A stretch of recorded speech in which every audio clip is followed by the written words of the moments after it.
As I found so often during my year of reading the world, my not knowing and being open about my limitations had become a big opportunity.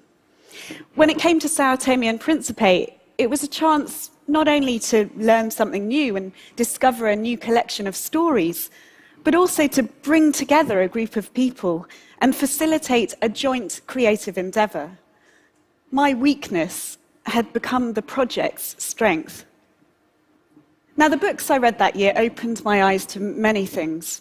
As those who enjoy reading will know, books have an extraordinary power to take you out of yourself and into someone else's mindset, so that, for a while at least, you look at the world through different eyes.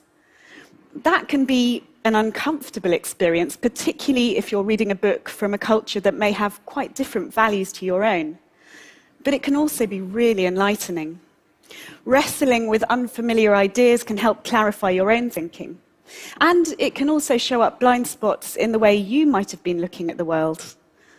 When I looked back at much of the English language literature I'd grown up with, for example, I began to see quite how narrow a lot of it was compared to the richness that the world has to offer. And as the pages turned, something else started to happen too.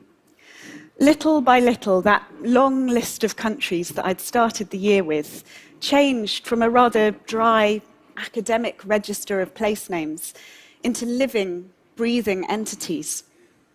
Now, I don't want to suggest that it's at all possible to get a rounded picture of a country simply by reading one book.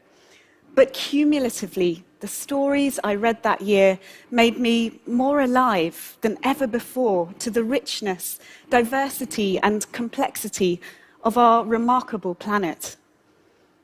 It was as though the world's stories and the people who'd gone to such lengths to help me read them had made it real to me.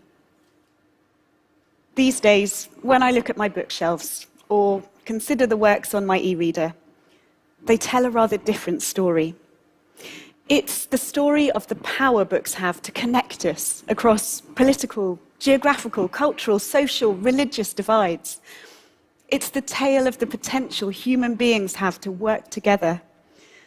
And it's testament to the extraordinary times we live in, where, thanks to the internet, it's easier than ever before for a stranger to share a story, a worldview, a book, with someone she may never meet on the other side of the planet.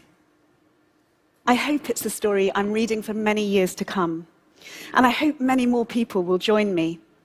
If we all read more widely, there'd be more incentive for publishers to translate more books, and we would all be richer for that. Thank you.